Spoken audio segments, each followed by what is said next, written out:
Continuing on with the 2023 racer lineup, we are down to the middle child of the KTM umbrella with Rockstar Husqvarna, which didn't change all that much this year, but did have one good addition in my opinion.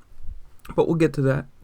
Starting with the 250s, as we have been, we're going to start with Jalek Swoll because he's the youngest. He's shown some really good talent, really good speed, and he's young. I mean, if he fixes his little mistakes, continues with his progression, I think he'll be really, really good. It's just, again, you're going to have to fix the little problems, little hiccups here and there, and just put a whole season together. Get some momentum, get some, progression behind him. I think he'll do really well, but we'll see about that.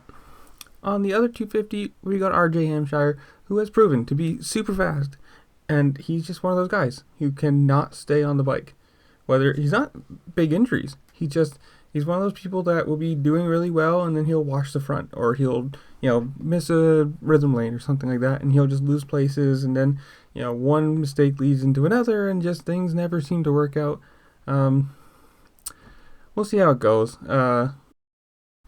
Good rider, good talent. Obviously, getting second in the championship was, good for him. But you just, again, one of those riders. You got to fix the little mistakes that compound into bigger mistakes, and just maybe he'll be a contender this year. Don't know. Going into the 450 guys, we've got one of the fan favorites.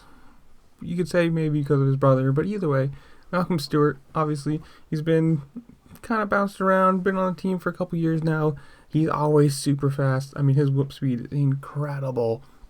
I don't know if it's his riding style, his how strong he is, whatever it is, but he can just right over those whoops like no one's business. Again, I don't know how well he's going to do because he seems to be a nice, good speed, top 5 guy, but hasn't continued or contended for a championship yet. And who knows? We'll see. He's another one of those we'll see. It's a hands in the air. Who knows?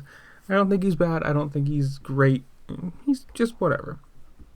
And this is where I get a little biased because, personal favorite, Christian Craig finally getting his full-time 450 ride.